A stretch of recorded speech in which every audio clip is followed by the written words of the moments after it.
قال الله تعالى في محكم تنزيله: أعوذ بالله من الشيطان الرجيم من همزه ونفخه ونفثه يقلب الله الليل والنهار إن في ذلك لعبرة لأولي الأبصار.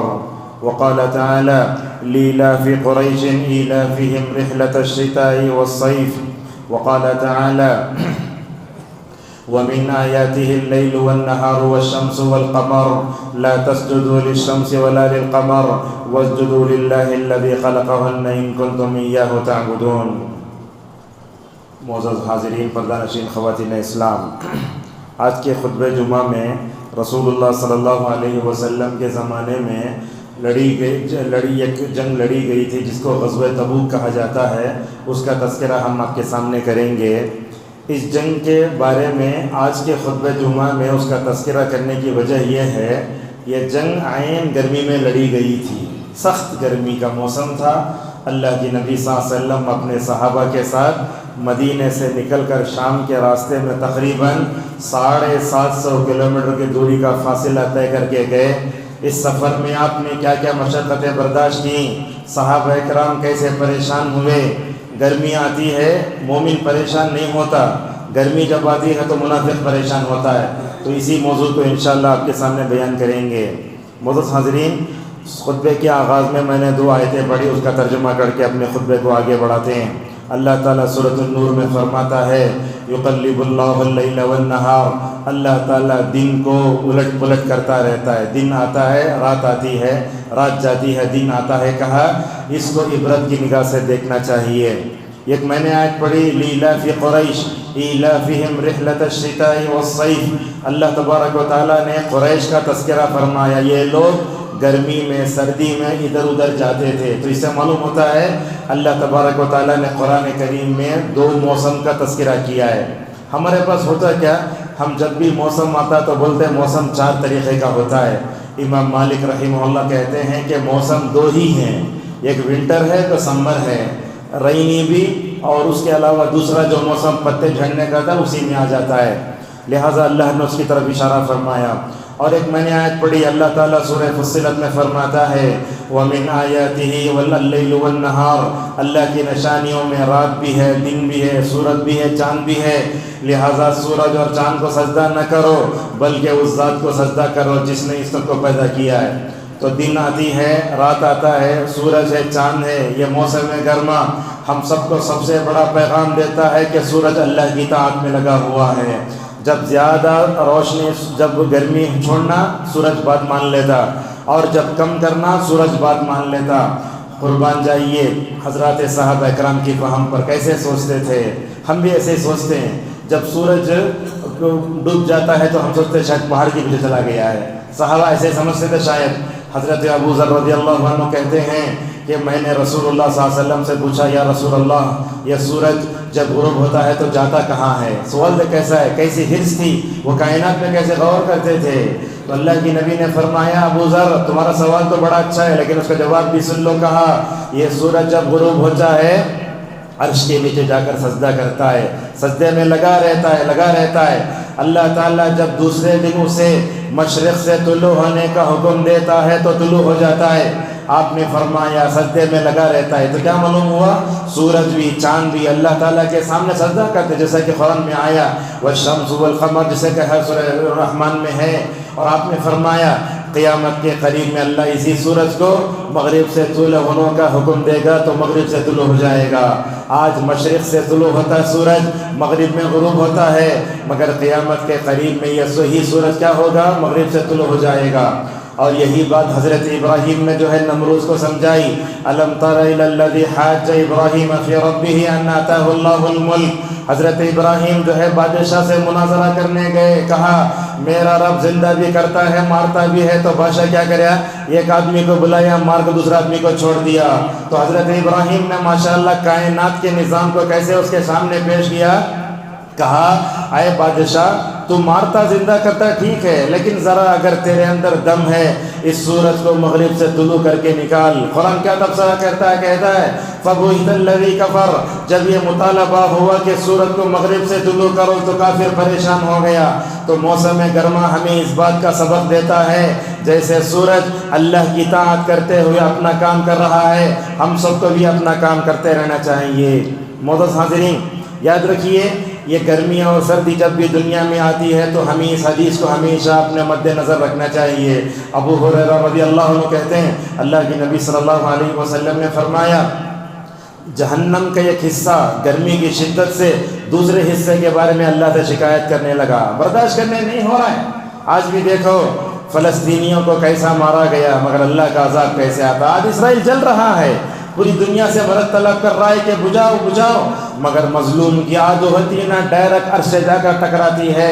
کتنے بچوں کو جو ہے نعوذ باللہ یتیم بنایا گیا، کتنی عورتیں بیوائی ہوئیں، کتنی عورتوں کے ساتھ کھیلا گیا۔ دنیا میں ظلم کا بدلہ بہت جلد ملتا تھا، جیسے آج کل ہم مکمل طور پر دیکھ رہے ہیں۔ تو انبیاء علیہم السلام جب بھی دنیا میں آتے ہیں الحمدللہ وہ اللہ تبارک و تعالیٰ کی اطاعت کرتے ہوئے دیکھتے ہیں۔ لہٰذا دیکھو حضرت آدم علیہ السلام کے زمانے سے جناب محمد رسول اللہ صلی اللہ علیہ وسلم جس نے دنیا تشریف لائے، ہر نبی نے نہ گرمی دیکھی نہ سردی دیکھی، اللہ کی اطاعت میں لگے رہے، اور دین کی سربلندی کے لیے انہوں نے نہ سردی دیکھا نہ گرمی دیکھا۔ دین کا کام اللہ کی عبادت اور اللہ تعالیٰ کے دین کی عبادت کے لیے مکمل طور پر کوشش کرتے رہے۔ معزز حاضرین، آج کے خطبہ جمعہ میں آپ کے سامنے رسول اللہ کی اس جنگ کا تذکرہ کروں گا جو تقریباً 50 دن پر مشتمل ہے۔ 50 دن تک اللہ کے نبی مدینے کے باہر رہے، پونے گھنٹے میں تو میں آپ کے سامنے بیان نہیں کر سکتا، مگر اس میں جو اہم چیزیں ہیں وہ آپ کے سامنے بیان کروں گا۔ معزز حاضرین، قرآن کریم کھولیے، سورہ آل عمران سے اللہ تبارک و تعالی رسول اللہ کی ان جنگوں کا تذکرہ کرتا ہے جن جنگوں میں اللہ کے نبی صلی اللہ علیہ وسلم نے اخلاق دکھائے اور آپ نے اسلام کے دفاع کے لیے دشمنوں سے وقت پڑنے پر لڑنے کا کام بھی انجام دیا۔ کوسی ہیں میں آپ کے سامنے بتاتا ہوں۔ قرآن میں جن جنگوں کا تذکرہ ہے اس میں سب سے پہلے جنگ ہے جنگ بدر، وَلَقَدْ نَصَرَكُمُ اللَّهُ بِبَدْرٍ وَأَنْتُمْ أَذِلَّةٌ۔ سورہ جنگ احد کا بھی تذکرہ ہے، جس جنگ میں حضرات صحابہ کرام انجانے میں رسول اللہ کی نافرمانی کرتے ہیں، جیتی ہوئی جنگ مسلمانوں کو ہارنی پڑی۔ تیسری جس جنگ کا تذکرہ ہے غزوہ احزاب ہے۔ اب دیکھیے تقریباً 21ویں 22ویں پارے میں اللہ تبارک و تعالیٰ ایسی جنگ کا تذکرہ فرماتا ہے کہ مدینے کی گرمی بھی سخت، سردی بھی سخت، اس موسم میں اللہ کے نبی صلی اللہ علیہ وسلم اور صحابہ کرام نے ایسی جنگ لڑی۔ ہم صبح میں ایک مرتبہ ناشتہ نہیں کرے تو 12 بجے تک 10 مرتبہ کھاتے رہتے، کیا بولا تو ناشتہ نہیں کرے، لیکن صحابہ کیسے رہے ہوں گے ذرا تصور کیجئے۔ اللہ کے نبی صلی اللہ علیہ وسلم اپنے پیٹ پر 2 پتھر، صحابہ کرام اپنے پیٹ پر ایک پتھر باندھ کر کیا کر رہے ہیں؟ سردی کے زمانے میں خندق کھود رہے ہیں۔ اللہ تعالیٰ فرماتا ہے هُنَالِكَ ابْتُلِيَ الْمُؤْمِنُونَ وَزُلْزِلُوا زِلْزَالًا شَدِيدًا، وہاں تو مسلمانوں کو سخت آزمائش کا سامنا تھا۔ سامنے سے دشمن، لیفٹ سے دشمن، رائٹ سے دشمن، اوپر سے دشمن، ہر جگہ سے دشمن آ گیا۔ دشمن سے اپنے آپ کو کیسے بچانا بڑا مشکل ہو گیا۔ اس جنگ کا تذکرہ اللہ فرماتا ہے وہاں تو مسلمان ہلا کر رکھ دیے گئے۔ سخت سردی میں بھی اللہ کے نبی نے دین کی خدمت نہیں چھوڑی، بلکہ سخت سردی کے زمانے میں بھی آپ صلی اللہ علیہ وسلم نے اور آپ کے صحابہ نے دین کے لیے تن من دھن کی بازی لگائی۔ قرآن میں جن جنگوں کا تذکرہ اس میں بنو نذیر کی جنگ بھی ہے، فتح مکہ کا ذکر بھی ہے، غزوہ حنین کا ذکر بھی ہے، اور غزوہ تبوک کا بھی ذکر ہے۔ تبوک جیسے میں نے کہا مدینے سے شام کے راستے میں تقریباً 750 کلومیٹر کی دوری کا فاصلہ ہے۔ اب دیکھتے ہیں اب میں آپ سے کہوں بغیر چپل کے مسجد کے باہر جا کر چل کر دکھاؤ، نہیں ہو سکتا۔ صحابہ کرام کہتے چلے ہوں گے، نہ تو ان کے پاس AC کار تھی، نہ تو فلائٹ تھا، نہ تو ایروپلین تھا، کچھ نہیں تھا۔ حضرات صحابہ کرام کیسے دین کے لیے تکلیف پڑے دیکھو۔ یہ جنگ جو لڑی گئی تبوک سخت گرمی میں لڑی گئی، اللہ تعالیٰ اس کا تذکرہ سورہ توبہ آیت نمبر سورہ نمبر 9 میں فرماتا ہے وَالَّذِينَ اتَّبَعُوهُ فِي سَاعَةِ الْعُسْرَةِ کہا صحابہ کرام نے اس مشکل جنگ میں رسول اللہ صلی اللہ علیہ وسلم کا ساتھ دیا، اس جنگ میں تیاری کے لیے آپ نے جنت کی خوشخبری سنائی، کہا من جہز جیش العسرۃ فلہ الجنہ، اس جنگ میں جو بھی مدد کرے گا جنت اس کا مقدر بنے گی۔ چنانچہ رسول اللہ صلی اللہ علیہ وسلم جہاں بہترین نبی تھے، بہترین رسول تھے، بہترین کمانڈر بھی تھے، علامہ ابن القیم رحمہ اللہ کہتے ہیں آپ جیسا کمانڈر اس سے پہلے دنیا میں پیدا ہوا بھی نہیں اور قیامت تک بھی پیدا نہیں ہوگا۔ کہا وَيَهْدِيَكَ صِرَاطًا مُسْتَقِيمًا، اس جنگ میں سب سے زیادہ پورا نقشہ کھینچنے والے ایک صحابی ہیں جن کا نام ہے کعب بن مالک رضی اللہ عنہ، جو اللہ کی نبی کے جنگ کا پورا نقشہ کھینچتے ہیں۔ آئیے میں بھی آپ کے سامنے انہی کے الفاظ میں نقشہ ذکر کرتا ہوں۔ کہتے ہیں کعب بن مالک رضی اللہ عنہ، اللہ کے نبی صلی اللہ علیہ وسلم جب بھی جنگ میں نکلتے تو کیا کرتے، چھپا دیتے، یہ نہیں بتاتے کہ کہاں جا رہا ہوں، مگر اس جنگ میں آپ کی جو ہے پختہ عقل دیکھو، آپ کے بہترین کمانڈری دیکھو۔ آپ نے صحابہ کے سامنے کہا کہ اب جو ہے ہم کو تبوک چلنا ہے، تیاری کرو، ذہنی طور پر تیاری کرنا۔ اللہ کے نبی صلی اللہ علیہ وسلم نے نکلنے کا حکم دیا، کہا انفروا خفافا وثقالا وجاہدوا فی سبیل اللہ باموالکم وانفسکم ذالکم خیر لکم ان کنتم تعلمون۔ لوگوں تمہارے پاس سامان ہو یا نہ ہو، سب کو اللہ کے راستے میں نکلنا ہے۔ اللہ کے راستے میں جو ہے دین کو سر بلند کرنے کے لیے، دعوتی راہوں میں جو رکاوٹیں، ان رکاوٹوں کو دور کرنے کے لیے نکلنا چاہیے۔ جب نکلنے کا حکم ہوا منافقین تو پیچھے رہ گئے، مگر حضرات صحابہ کرام میں سے کچھ صحابہ نے سستی دکھائی، نبی کا حکم ہوا فوراً نکلنا تھا، ذرہ پیچھے ہوئے، اللہ کو یہ ادا پسند نہیں آئی۔ اللہ نے کیا کہا صحابہ سے، یا ایھا الذین آمنوا ما لکم اذا قیل لکم انفروا فی سبیل اللہ ثاقلتم من الارض ارضیتم بالحیاۃ الدنیا من الآخرہ فما متاع الحیاۃ الدنیا فی الآخرۃ الا قلیل۔ ہمارے دلوں میں بھی دنیا کی محبت ہے۔ اللہ نے کیسے جھنجھوڑا دیکھو، کہا اے وہ لوگوں جو ایمان لے آئے ہو، جب تم سے کہا گیا کہ اللہ کے راستے میں نکلو تم کو بھاری پڑا، دنیا کی طرف تم تعوذ باللہ تم کیا ہو گئے، دنیا سے چمٹ گئے، دنیا کی طرف تم توجہ چلے گئے۔ حالانکہ یاد رکھو آخرت کے مقابلے میں دنیا کی کوئی حقیقت نہیں ہے، اللہ نے اس کی طرف اشارہ فرمایا۔ چنانچہ اللہ کے نبی صلی اللہ علیہ وسلم نکلے۔ اس سفر میں رسول اللہ صلی اللہ علیہ وسلم نے بڑی تکلیفیں اٹھائیں، میں آپ کے سامنے کیسے ذکر کروں۔ اللہ کے نبی صلی اللہ علیہ وسلم نکل رہے تھے، ایک بات یاد رکھیں، سفر کے لیے نکلنا ہو کبھی بھی نکل سکتے، اگر جمعرات کے دن ممکن ہو تو یہ بھی مستحب ہے، جیسا کہ کعب بن مالک رضی اللہ عنہ کہتے ہیں اللہ کے نبی اکثر جمعرات کو نکلتے۔ اس جنگ میں بھی نبی کریم صلی اللہ علیہ وسلم جمعرات کے دن نکلے۔ تیاری کیا کیا تھی، آپ کے ساتھ کیا تھا، کتنے اونٹ تھے، کتنے گھوڑے تھے، کیا تھا نہیں معلوم۔ اصل میں وہ تبوک میں کرسچن رہتے تھے، وہاں کے کرسچنوں نے رسول اللہ کے خلاف جنگ کرنے کا اعلان فرمایا۔ اللہ کے نبی نے ان کو کچلنے کے لیے مکمل طور پر کیا، مکمل طور پر نکلے۔ کب نکلے، دو روایتیں آتی ہیں، ایک روایت یہ آتی ہے رجب میں نکلے، رمضان میں واپس آئے۔ بعض علماء کہتے ہیں کہ جمادی الاولیٰ میں نکلے، رجب میں واپس آ گئے۔ یاد رکھیے اللہ کے نبی اگر بغیر سبب کے سفر نہیں کرتے تھے۔ اس جنگ میں اللہ کے نبی مدینے سے جو باہر گئے 50 دن اللہ کے نبی مدینے سے باہر رہے، حالانکہ مکہ فتح ہوا تو 17-19 دن رہے وہاں، مگر یہاں رسول اللہ کو دیکھو ان کو کچلنے، دین کی سربلندی کے لیے اللہ کے نبی دین اسلام کی خاطر کیا کر رہے ہیں، ہمارے تک دین اسلام کی حفاظت کے لیے 50 دن تک جو ہے مدینے سے باہر رہتے ہیں۔ میں سمجھتا ہوں اتنی لمبی مدت کبھی نبی کریم صلی اللہ علیہ وسلم نے مدینے کے باہر نہیں گزاری، شاید اسی لیے جب 50 دن کے بعد واپس آئے، جیسے ہی جبل احد پہ نظر پڑی تو آپ نے کہا ھذا جبل یحبنا ونحبہ، احد پہاڑ کو دیکھا آپ نے کہا یہ پہاڑ ہے۔ 50 دن کے بعد مدینے کو آئے۔ مدینہ ایسا شہر ہے اگر کوئی جانور بھی اگر مدینے کے قریب گیا تو کیا ہوتا ہے، اسے بھی خوشی محسوس ہوتی ہے، جیسا کہ روایتوں میں آتا ہے اللہ کے نبی مکہ سے مدینہ آتے، وہ جس جانور پر نبی سوار ہوتے وہ جانور بھی مدینے کے قربت کی خوشی کو دیکھ کر کیا کرتا، اچھلنے لگتا۔ ہمارے اساتذہ بھی مدینے میں رہا کرتے تھے، آج سے تقریباً 20 سال پہلے کے بعد ہم آپ کو بتاتے ہیں، ہمارے اساتذہ کہتے تھے جب وہ کار میں مکے سے کہیں مدینہ آتے، کہیں سے مدینہ آتے، تو وہ ہمارے اساتذہ کے بچے بولتے ابا جان جب مدینہ قریب آیا تو رسول اللہ کی اونٹنی بھی خوشی سے اچھلتی تھی. ذرا مدینہ قریب آئے تو آپ ذرا کار زور سے چلانا تھا کہ مدینہ پہنچ جائیں. تو اس طریقے سے 50 دن کے بعد اس احد پہاڑ پر آپ کی نظر پڑی تو آپ نے کہا کہ یہ پہاڑ ہے جو ہم سے محبت کرتا ہے, ہم بھی اس سے محبت کرتے ہیں. 50 دن کے بعد جب نبی کریم صلی اللہ علیہ وسلم تکلیفیں اور مشقتیں پڑھ کر مدینہ واپس آئے, انصار کی لڑکیاں کھڑے ہو کر مدینہ میں آپ کا استقبال کر رہی ہیں, کہہ رہی ہیں طلع البدر علینا وجب الشکر علینا. دیکھو یہ نبی 14ویں رات کا چاند تھا, دین اسلام کی تبلیغ کے لیے 50 دن کا سفر طے کر کے واپس آ رہا ہے, یہ 14ویں کا چاند ہم پر طلوع ہو گیا ہے. لہٰذا نبی جب سلامتی کے ساتھ واپس آ گئے تو ہمارے لیے شکریہ ادا کرنا بھی واجب ہے. یہ غلطی کی اصلاح کر کے آپ کے خطبے کو آگے بڑھاتے ہیں.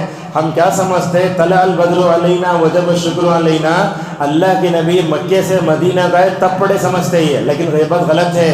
علامہ ابن القیم رحمہ اللہ کہتے ہیں جب مکے سے مدینے آئے تو یہ نظم نہیں پڑھے. یہ نظم کب پڑھے؟ تبوک سے جب واپس آئے تو اس موقع پر لڑکیوں نے پڑھا. دلیل کیا ہے؟ اسی نظم میں آتا ہے من سنیت الوداع.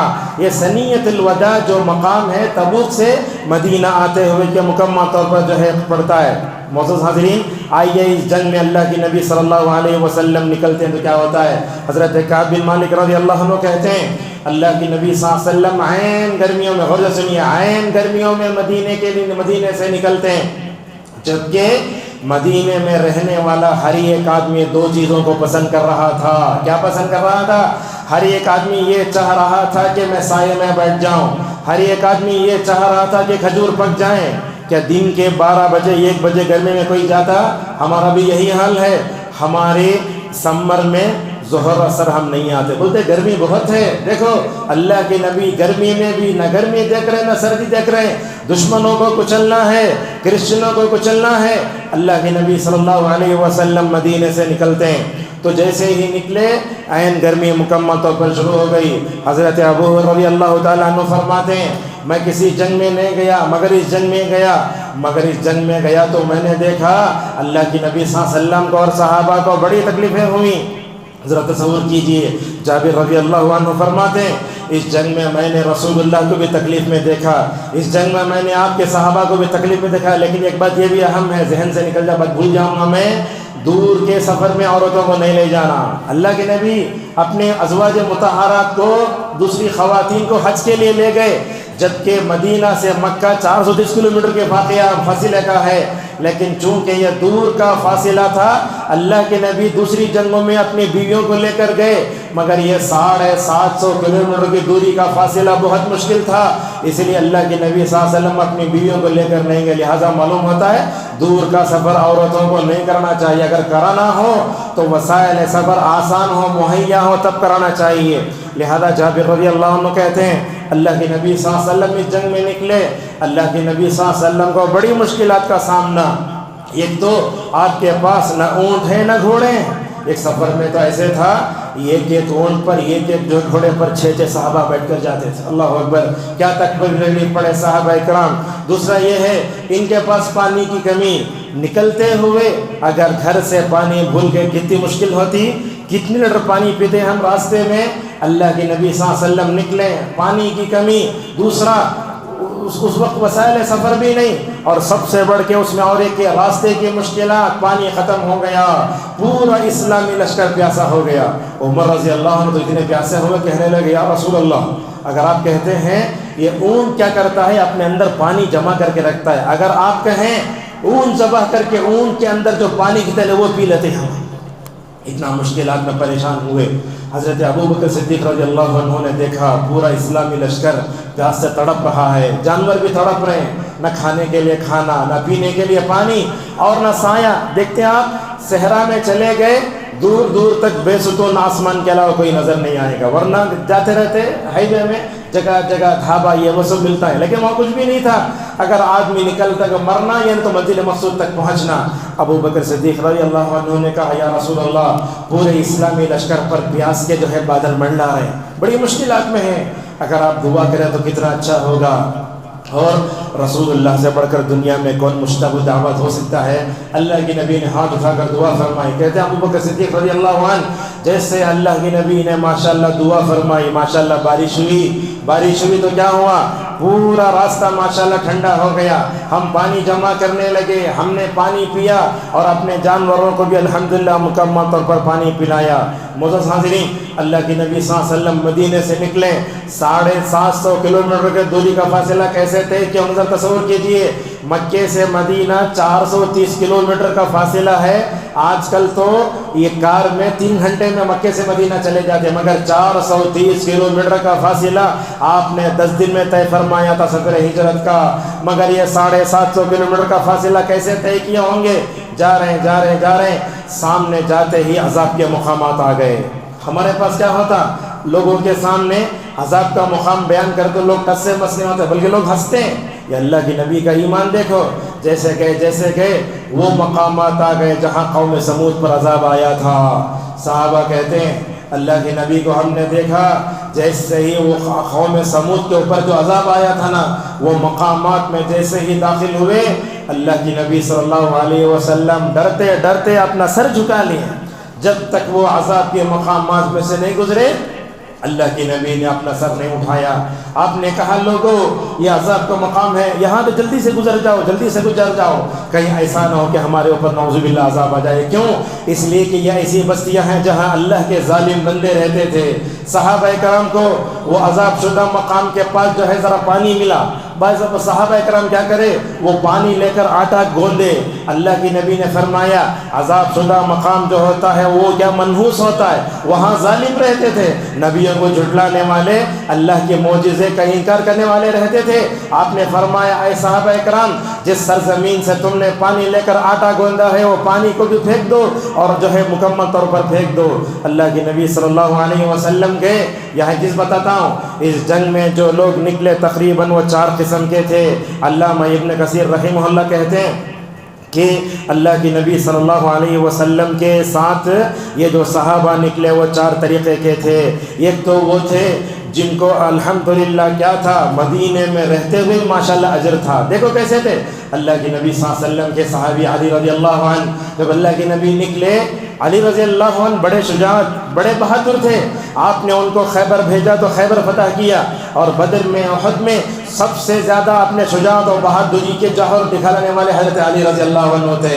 ایسے شجاعت بہادری رکھنے والے صحابی کو اللہ کے نبی صلی اللہ علیہ وسلم جب نکل رہے ہیں تبوک کے لیے، مدینے میں چھوڑ رہے ہیں، حضرت علی نے پوچھا، دیکھو بہادری رکھنے والے صحابی نے پوچھا اتخلفنی فی النساء والصبیان، یا رسول اللہ اتنی شجاعت و بہادری رہ کر آپ مجھے عورتوں اور بچوں میں چھوڑے جا رہے ہیں، حالانکہ یہ آپ کے ساتھ لڑنے کا یہ آخری موقع ہے. اللہ کے نبی صلی اللہ علیہ وسلم نے اس موقع پر اپنے داماد، اپنے چچا زاد بھائی، چوتھے خلیفہ امیر المومنین علی ابن ابی طالب رضی اللہ عنہ کو کیا ہمت افزائی دی. کہا اے علی، دیکھو موسیٰ کے پاس ہارون کا جو مقام و مرتبہ تھا میرے پاس وہی مقام و مرتبہ ہے، مگر کہا میرے بعد کوئی نبی آنے والا نہیں ہے. ایک تو یہ علی رضی اللہ عنہ مدینے میں رہتے ہوئے جنگ کا پورا ثواب پا رہے. محمد بن مسلمہ اور انہی صحابی میں ایک صحابی تھے جن کا نام ہے عبداللہ بن ام مکتوم رضی اللہ عنہ، نابینا صحابی رہ کر بھی اللہ کے نبی سے بولتے یا رسول اللہ تعالیٰ نے میرے سے جنگ کو معاف کر دیا ہے، پھر بھی اللہ کے راستے میں نکل کر شہادت کا جام پینے کے لیے تڑپ جاتے تھے. قادسیہ کا موقع ہے، صحابہ سے کہا اے میرے صحابہ، یہ دیکھو مجھے جھنڈا لے کر جنگ قادسیہ میں بیچ میں کھڑا دو، انشاءاللہ میں جب ہے جیت کر کیا ہو جاؤں گا، الحمدللہ شہادت کا جام پی لوں گا.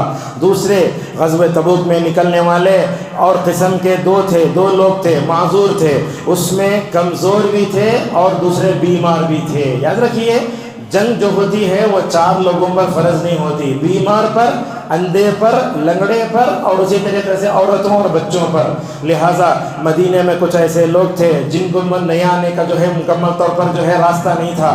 ایک واقعہ ذکر کرتے ہیں اللہ تبارک و تعالیٰ سورہ توبہ میں، جب اللہ کے نبی صلی اللہ علیہ وسلم تبوک کے لیے نکل رہے ہیں، صحابہ کی جماعت آئی، کہنے لگے اے اللہ کے رسول، آپ اللہ کے راستے میں جو ہے کیا ہے جنگ کرنے کے لیے جا رہے ہیں، ہمارے پاس ہتھیار نہیں، ذرا آپ ہتھیار دیجئے. ان ہتھیاروں کو لے کر ہم آپ کے ساتھ جنگ کرنے کے لیے جائیں گے۔ اس موقع پر نبی کریم صلی اللہ علیہ وسلم نے کیا جواب دیا؟ کہا لا اجد ما احملکم علیہ، اے صحابہ اکرام میری حالت ایسی ہے کہ میں تم کو ہتھیار نہیں دے سکتا۔ اللہ کے راستے میں جنگ کرنے کا، اللہ کے راستے میں شہادت کا جام پینے کا کیسا جذبہ تھا کہ اللہ کی نبی نے کہا کہ میرے پاس ہتھیار نہیں ہے جو تم کو دے سکوں۔ یہ صحابہ اکرام کیسے تھے؟ آنکھوں سے آنسو آنے لگے۔ قرآن کہتا ہے وَتَوَلَّوْا وَأَعْيُنُهُمْ تَفِيضُ مِنَ الدَّمْعِ أَلَّا يَجِدُوا مَا يُنْفِقُونَ۔ اللہ کے راستے میں لڑنے کے لیے ہتھیار نہیں تھے، اللہ کی نبی نے کچھ نہیں دیا۔ جب واپس جا رہے تو ان کی آنکھوں میں مکمل طور پر آنسو تھے۔ غزوہ تبوک میں جانے والے تیسرے وہ لوگ تھے جو گنہگار تھے، جیسا کہ رسول اللہ صلی اللہ علیہ وسلم کے 3 صحابہ جنگ میں پیچھے رہ گئے۔ ایک کا نام تھا کعب بن مالک، دوسرے کا نام تھا مرارہ بن ربیع، اور تیسرے کا نام تھا ہلال ابن امیہ۔ یہ 3 صحابہ ایسے تھے جو جنگ میں نہیں جا سکے۔ چوتھی قسم ہے ایسے منافقین کی جو ہمیشہ جھوٹ بولتے تھے، جیسا کہ ابن القیم رحمہ اللہ کہتے ہیں غزوہ احد سے لے کر تقریباً 3 ہجری سے اور یہ 9 ہجری تک تقریباً یہ 6 سال عین موقع پر ہاتھ دیتے یہ منافقین، اور اس موقع پر بھی نعوذ باللہ رسول اللہ صلی اللہ علیہ وسلم کے سامنے جھوٹے ہیلے بہانے پیش کیے۔ جب اللہ کی نبی صلی اللہ علیہ وسلم جو ہے جنگ کر کے واپس آئے تو کہنے لگے یا رسول اللہ دیکھو ہم نہیں آ سکتے آپ کے ساتھ فلاں فلاں۔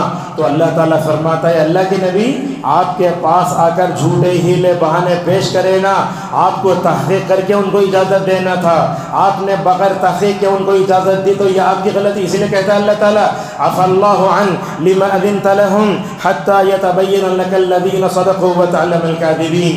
چنانچہ منافقین نے اس جنگ میں کیا کردار ادا کیا؟ قرآن اس کا تذکرہ کرتا ہے، جھوٹے ہیلے بہانے پیش کرے، دوسرے کیا کرے؟ یہ ہمت کو بس کرنا یہ بھی منافق کی نشانی ہوتی ہے۔ رسول اللہ صلی اللہ علیہ وسلم نے مدینے میں اعلان فرمایا جو آدمی غزوہ تبوک میں جو ہے ہمارا ساتھ دے گا اس کو جنت ملے گی۔ ابو بکر نے کیا کیا؟ ماشاءاللہ پورا گھر کا مال لا کر نبی کریم صلی اللہ علیہ وسلم کی دربار میں ڈالا۔ ہمارا حل کیا ہوتا ہے؟ اگر کوئی آ کر پیسے پوچھے تو ہم بولتے چلر نہیں ہے، ایسے ہوتا ہے۔ ہم دیکھیے مطلب نکاح میں ولی میں کتنا خرچ کرتے ہیں، مسجد کا جب چندہ 10 روپے دیتے ہیں، یہ بات غلط ہے۔ دیکھو ابو بکر نے سارا مال لا کے رسول اللہ صلی اللہ علیہ وسلم کے دربار میں ڈال دیا۔ اللہ کی نبی نے پوچھا ابو بکر تم نے اپنے گھر والوں کے لیے کیا چھوڑا ہے؟ تو کہا ابو بکر رضی اللہ عنہ نے ابقیتم اللہ و رسولہ، میرے گھر والوں کے لیے اللہ اور اس کے رسول کافی ہیں۔ اسی کو بیان کیا علامہ اقبال نے، پروانے کو چراغ ہے بلبل کو پھول بس، صدیق کے لیے خدا کا رسول بس۔ ابو بکر نے اتنا مال لا کے ڈالا، پورا گھر خالی کر دیا۔ عمر رضی اللہ عنہ کہتے ہیں پوری زندگی میں عمر سے آگے بڑھنے کی کوشش کیا مگر کبھی آگے نہ بڑھ سکا۔ حضرت عمر نے آدھا مال لا کے ڈالا۔ روایتوں میں آتا ہے اس جنگ میں حضرت عثمان نے کتنا خرچ کیا ہوگا دیکھتے ہیں آپ، اللہ اکبر، اتنے جانور دیے۔ صحیح روایتوں میں آتا ہے اگر ان جانوروں کو مدینے سے ملک شام تک کھڑا کیا جائے تو ماشاءاللہ اتنا بھی مکمل طور پر جگہ بھر سکتی ہے۔ حضرت عثمان رضی اللہ عنہ جب لا کر مال ڈالے اس مال کو لے کر اللہ کے نبی اپنے گود میں ڈالتے ہیں، ادھر ادھر کرتے ہوئے کہتے ہیں عثمان نے تو آج ماشاءاللہ اتنا خرچ کیا ہے، اگر آج خرچ کرنے کے بعد اگر عمل کرنا بھی چھوڑ دے تو عثمان کو ماشاءاللہ نقصان ہونے والا نہیں ہے۔ تو اس جنگ میں ہر ایک نے اپنی اپنی طاقت کے مطابق ماشاءاللہ مکمل طور پر تعاون کیا۔ ابو بکر نے سارا مال لا کے ڈالا، حضرت عمر نے وہ مال لا کے ڈالا، عثمان نے وہ درہم دیے، جانور دیے، مگر ایک صحابی تھے جن کا نام تھا ابو عقیل رضی اللہ عنہ، ان کے پاس کچھ بھی نہیں تھا۔ وہ دیکھتے مدینے میں مسجد نبوی میں ابو بکر کا مال پڑا ہوا ہے، عمر کا مال پڑا ہوا ہے، ڈھیر بڑھ گیا ہے، اوپر سائے کو لگتا تھا مال، مگر یہ صحابی دیکھتے ہیں ابو بکر نے سارا مال لا کے ڈالا، میں کیا کروں؟ لہٰذا وہ کیا کیے، مدینے کے ایک باغ میں گئے انصاری کے پاس، رات بھر جو ہے وہ کنویں سے پانی نکالا۔ پانی نکالنے کے بعد رات بھر پانی نکالنے کے بعد ان کو 1.25 کلو کھجور ملے پانی باہر نکالنے کا۔ جیسے ہی صبح ہوئی تو وہ رسول اللہ صلی اللہ علیہ وسلم کے دربار میں پیش کرتے ہیں، یا رسول اللہ یہ میری طرف سے 1.25 کلو کھجور جو ہے غزوہ تبوک میں جانے کے لیے میں جو ہے کیا کر رہا ہوں، اللہ کے راستے میں دیتا ہوں۔ اور اللہ کے نبی صلی اللہ علیہ وسلم صحابہ کی ہمت افزائی کیسے کرتے؟ آپ نے وہ 1.25 کلو کھجور لے کر سارے غلے میں سب سے اوپر رکھا۔ چاہتے تو ابو بکر کا مال سب سے اوپر رکھ سکتے تھے، عمر کا مال رکھ سکتے تھے، مگر آپ نے کیا کیا، وہ 1.25 کلو کھجور سب کے اوپر رکھا۔ اللہ کے نبی اپنے صحابہ کی ہمت افزائی سے فرماتے، لیکن جیسے ہی منافقین نے دیکھا تو کیا کہا؟ وَمِنْهُمْ مَنْ يَلْمِزُكَ فِي الصَّدَقَاتِ، بولے اللہ تعالیٰ کو ان کھجوروں کی ضرورت نہیں ہے۔ ایسے صحابہ اکرام کے حوصلے توڑتے تھے منافقین، اور اسی طریقے سے منافقین جو ہوتے ہیں نا، اللہ کے راستے میں نکلو بولے تو کیا بولتے؟ لا تنفروا فی الحر، بولتے مت جاؤ تبوک کو، اس لیے کہ جنگ سخت ہے۔ اللہ جواب دیتا ہے قُلْ نَارُ جَهَنَّمَ أَشَدُّ حَرًّا، اے منافقین جماعت، تم اس دنیا میں رہتے ہوئے یہ معمولی گرمی سے ڈرتے ہو، جبکہ آخرت کی گرمی، جہنم کی گرمی اس سے 60 پنوں یا 70 درجے زیادہ ہے۔ اللہ آگے فرماتا ہے ایسے لوگوں کو تو کم ہنسنا چاہیے، زیادہ رونا چاہیے۔ لہذا کیا معلوم ہوتا ہے؟ ایک مومن گرمی کو دیکھ کر ڈرتا نہیں ہے، وہ گرمی کی وجہ سے نماز ظہر چھوڑتا ہے، نہ اثر چھوڑتا ہے۔ آپ کے سامنے ذکر کریں گے اس غزوے سے ایک بات یہ بھی معلوم ہوتی ہے، بلند ہمتی کے ساتھ ہم کو جینا چاہیے۔ جسے بولتے ہیں شاہین، ایک پرندہ ہے سب سے اوپر بیٹھتا ہے، علامہ اقبال بھی کہتے ہیں تو شاہین ہے، پرواز ہے کام تیرا، تیرے سامنے آسماں اور بھی ہیں۔ لہٰذا ایک مومن بلند ہمت کے ساتھ زندگی گزارے، وہ گرمی نہیں دیکھتا، سردی نہیں دیکھتا، اللہ کی تیار کرتا جنت الفردوس کو پانے کے لیے ماشاءاللہ مکمل تو تیار کرتا ہے۔ آج کے خطبے کے جو ہم آپ کے سامنے بیان کرنے جا رہا ہوں، ایک مومن نہ گرمی دیکھتا ہے نہ سردی دیکھتا ہے، موسم کس طرح کا بھی ہو اللہ کی اطاعت کرتا ہے، رسول اللہ کی اتباع کرتا ہے، وہ اللہ کی رضا کے لیے تڑپ جاتا ہے۔ صحابہ اکرام کو دیکھو، وہ ہر حال میں رسول اللہ صلی اللہ علیہ وسلم کی بات تیار رہتے تھے۔ آپ نے عین سردیوں میں جنگ خندق کھودنے کا حکم دیا، بھوکے رہ کر حضرات صحابہ اکرام نے اپنے اپنے پیٹ پر ایک ایک پتھر باندھ کر الحمدللہ خندقیں کھودی۔ اللہ کے نبی کا بھی وہی حال تھا۔ گرمیوں میں دیکھو، آپ ایسا کر سکتے کیا؟ یہاں سے جو گرم علاقے ہیں، آج تو ہم کار بک کرے تو بھی اولا یوبر میں اے سی کی کار بک کرتی ہم، ہمارا یہ حال ہے۔ حضرت صحابہ کرام کیسے تھے؟ عین گرمیوں میں 8 ہجری میں مکہ فتح کرنا ہے، اللہ کے نبی صلی اللہ علیہ وسلم اور صحابہ کرام روزہ چھوڑ کر مکہ فتح کرنے عین گرمیوں میں جاتے ہیں۔ یہی تبوک کو نکلنے کا حکم ہوتا ہے تو حضرات ایسے نکلتے ہیں۔ آپ کو واقعہ سناتے ہیں حضرت حنظلہ رضی اللہ عنہ کا، بڑے بہترین، ان کو کہتے ہیں غسیل الملائکہ، فرشتے آ کر غسل دیے۔ غزوہ احد کا موقع ہے، اللہ کی نبی نے بلال کے ذریعے مدینہ گلیوں میں اعلان فرمایا جس کے پاس جو طاقت ہے فوراً نکلنا ہے، کس کے لیے؟ جنگ کے لیے۔ غزوہ احد کا واقعہ ہے، حضرت حنظلہ رضی اللہ عنہ شادی ہوئی۔ ہمارے پاس ہوتا کیا، جس دن شادی ہوتی دوسرے دن نوشو مسجد میں فجر میں نہیں دکھتے، یہی ہمارا حال ہے۔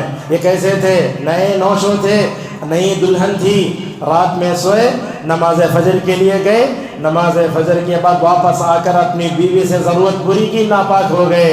اعلان ہوا نکلنا ہے، بلال کی آواز سنی، رسول اللہ صلی اللہ علیہ وسلم کی دعوت پر لبیک کہتے ہوئے ناپاکی کی حالت میں چلے گئے۔ کہاں؟ میدان احد میں۔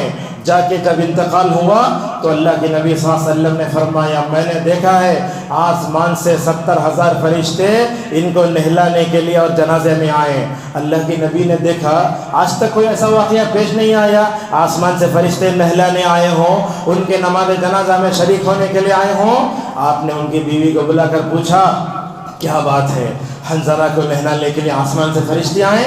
تو ان کی بیوی نے کہا یا رسول اللہ بات یہ ہے نماز فجر پڑھ کے سوئے تھے، انہوں نے ضرورت پوری کی، نہانے کا موقع بھی نہیں ملا، اسی لیے میدان جنگ میں چلے گئے۔ معزز حاضرین، یہ وہ مثالیں ہیں جن کو پڑھ کر ہمیں سمجھ میں آتا ہے مومن گرمی دیکھتا نہیں، سردی دیکھتا نہیں، معمولی سے 4 چھینٹے پڑے ہم گھر میں نماز پڑھ لیتے ہیں۔ دلوں میں ایمان ہو بندہ، نہ موسم میں دیکھتا ہے نہ کچھ دیکھتا ہے، ہر موسم میں وہ اللہ کی اطاعت کرتا ہے، فرما بردار رہتا ہے۔ یہ بات دیکھو، میرے خطبے کی سب سے اہم چیز یہ ہے بندے کے دل میں نفاق ہو، وہ سردی سے بھی ڈرتا، گرمی سے بھی ڈرتا۔ جیسا کہ غزوہ خندق میں نکلنا، غزوہ تبوک میں نکلنے کا حکم دیا گیا، منافقین نے کہا کہ گرمی زیادہ ہے، اللہ فرماتا ہے دنیا کی اس گرمی سے ڈرتے ہو، ذرا جہنم کی جو گرمی ہے اس گرمی کا بھی تمہیں مکمل طور پر احساس ہونا چاہیے۔ معزز حاضرین، جب ہمارے دلوں میں نفاق ہے تو ہم کیا ہوتے ہیں؟ دیکھو جب بھی سمر آتا ہے سب سے پہلے ہمارے دلوں میں جو نفاق ہے اس کا پہلا نتیجہ یہ کہ ہر خیر کا کام بھاری ہو جاتا ہے۔ ہم آتے ہیں 1 بجے، کپڑے کھول کے ضرورت سے فارغ ہو گئے، صابن سے منہ دھوئے، ایسے ڈالے کے بیٹھ گئے، نماز کو نہیں آتے۔ اللہ تعالیٰ اے کیوں دیا؟ اس لیے دیا کہ ذرا دیر آرام کر کے بھی جو ہے نماز کو جاؤ۔ اسی طریقے سے ہم دیکھتے ہیں گرمی کے ان دنوں میں اللہ کی اطاعت کرنا بڑا بھاری ہو جاتا ہے. لوگ عشاء کی نماز کو نہیں آتے، بولتے ہیں راتیں چھوٹی ہو گئی ہیں، دن بڑا ہو گیا ہے، رات میں نیند پوری نہیں ہوئی، اس لیے نماز فجر نعوذ باللہ چھوڑ دیتے ہیں. اللہ کے نبی صلی اللہ علیہ وسلم نے فرمایا دیکھو اگر اپنے دلوں میں نفاق ہے تو اس کی علامت یہ ہے کہ بندہ عشاء سے نماز کو نہیں آ رہا ہے. بندے کے دل میں نفاق کی علامت یہ ہے کہ وہ نماز فجر کو چھوڑ رہا ہے. آپ نے کہا عشاء اور فجر کی نمازیں جو ہے منافق کے لیے بڑی بھاری رہتی ہیں. اور اسی طریقے سے اس وقت میں بعض لوگ گرمی سے خوف کھا کر ظہر عصر کی نماز کو بھی نہیں آتے، بولتے ظہر کی نماز پڑھے تو بہت تکلیف ہوتی نا. حالانکہ اللہ کے نبی صلی اللہ علیہ وسلم نے کیا کہا، گرمی کے دنوں میں ظہر کی نماز دیر سے پڑھ کر ٹھنڈی حاصل کرو. اور اسی طریقے سے لوگ گرمی کا بہانہ بڑھا کر نماز فجر بھی چھوڑ دیتے ہیں. آپ جس پر بیٹھے ہیں قالین ہے، ذرا اس قالین پر بھی اللہ کی نعمت کا شکریہ ادا کرو. تصور کرو اس مسجد نبوی کا جس کو اللہ کے نبی نے خود اپنی ہاتھوں سے بنایا تھا، حضرت صحابہ کرام نے بنایا تھا. کیا تکلیف تھی جب اس قالین پر سجدہ کرتے تو الحمدللہ بولو سجدے میں کیا حالت تھی.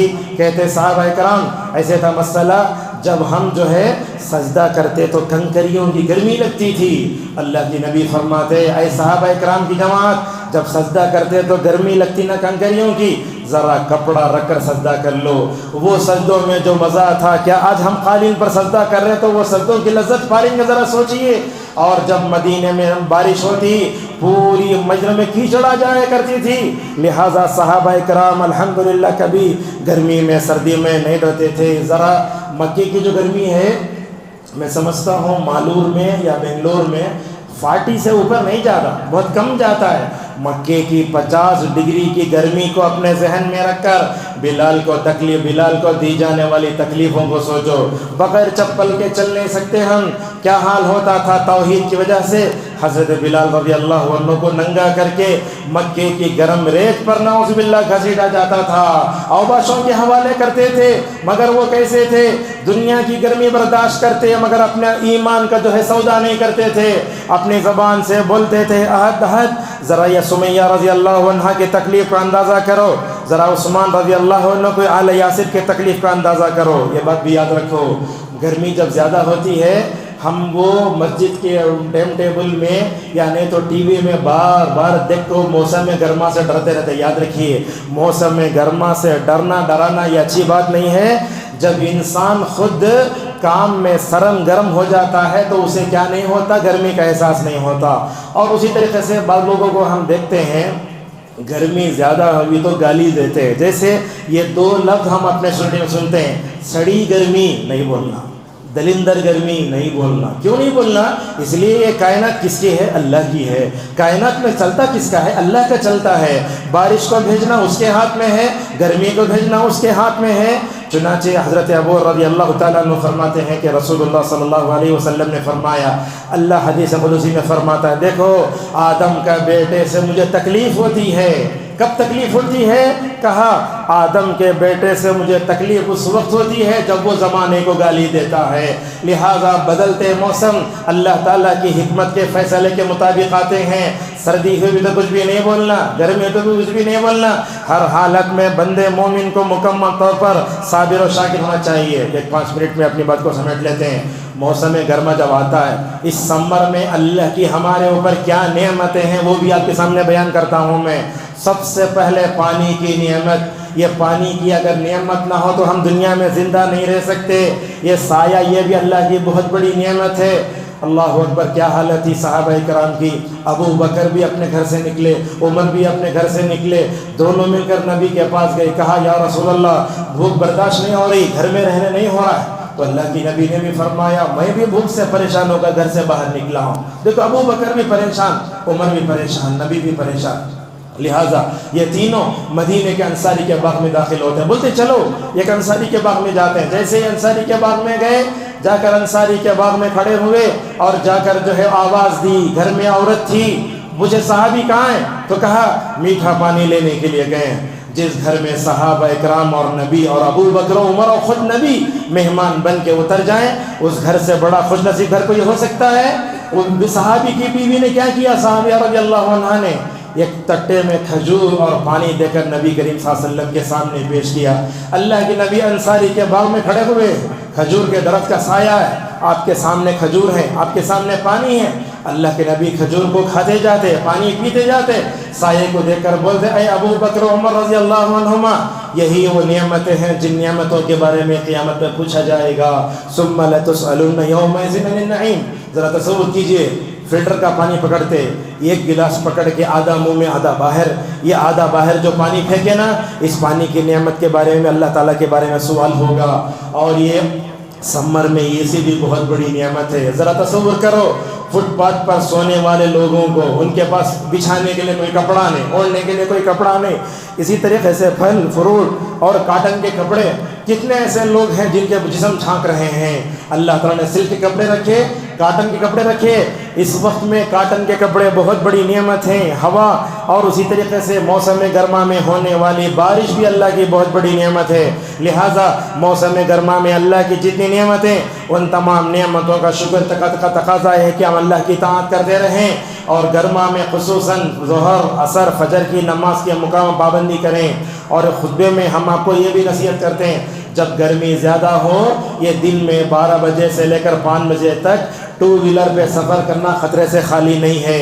گرم لو آتی ہے اور اس وجہ سے نعوذ باللہ انسان جو ہے مر جاتا ہے۔ اور اس سمر میں اپنی غذا کا بھی اعتدال کرنا چاہیے۔ عائشہ رضی اللہ عنہ کیا کہتی ہے؟ قربان جاؤ، اللہ کے نبی اپنی امت کو کیا کیا بتا کے گئے، غذا میں بیلنس ہونا چاہیے۔ عائشہ رضی اللہ عنہ فرماتی ہیں اللہ کے نبی صلی اللہ علیہ وسلم جب جو ہے کیا کھاتے، دیکھو کنکڑی کو کھجور کے ساتھ ملا کر کھاتے تھے۔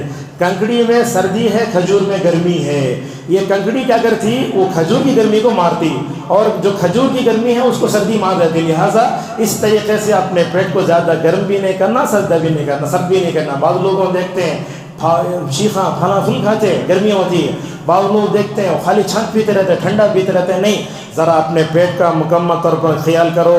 اور اس وقت میں یاد رکھیے، اسکن کی بیماری بہت آتی ہے، زیادہ نہاتے نہیں، اندر کے بنین انڈر ویئر بدلتے نہیں۔ اللہ نے ساری نعمتیں دی ہیں تو ہمیں اندرون لباس بھی مکمل بدلنا چاہیے۔ اور یا خواتین ان سے کہنا چاہیں گے موٹے کپڑے خود نہ پہنیں، اپنے بچوں کو پہنائیں، اپنی مکمل طور پر حفاظت کریں۔ اور یہ گرمی کی سختی ہمیں بتاتی ہے کہ جہنم کس قدر ہے۔ اللہ کے نبی صلی اللہ علیہ وسلم نے فرمایا، کیا کہا؟ دن میں صبح میں 3 مرتبہ، شام میں 3 مرتبہ جو آدمی جہنم سے پناہ مانگتا، وہ جہنم خود اللہ سے بولتی ہے، اے اللہ یہ بندہ میرے سے جہاں پناہ مانگ رہا ہے، اے اللہ تجھ جہنم کے عذاب سے بچا لے تو۔ بعض روایتوں میں آتا ہے ہمیں اللہم اجرنی من النار صبح شام کے اذکار میں 7 مرتبہ الحمدللہ پڑھنا چاہیے۔ زیادہ گوشت کم کریں، اپنی ٹھنڈی چیزیں استعمال کریں۔ اور بعض لوگوں کو دیکھتے ہیں گرمی میں آتے سیدھا فریج کھول کر ٹھنڈا پانی پی لیتے۔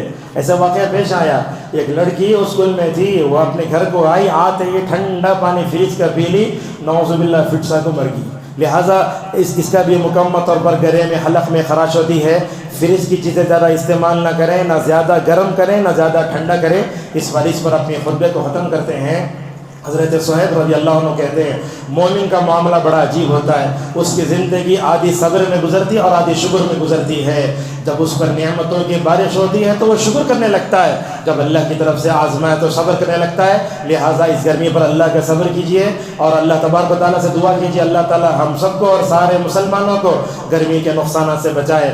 اللہ تعالیٰ ہمیں ہر موسم میں صحابہ کی طرح، نبیوں کی طرح اللہ کی اطاعت کرنے کی توفیق عطا فرمائے۔ اللہ تعالیٰ ہم سب کو موسم گرما میں اللہ کی جتنی نعمتیں، ان تمام نعمتوں پر اللہ کا شکر ادا کرنے کی ہم سب کو توفیق عطا فرمائے۔ وآخر دعوانا ان الحمد للہ رب العالمین۔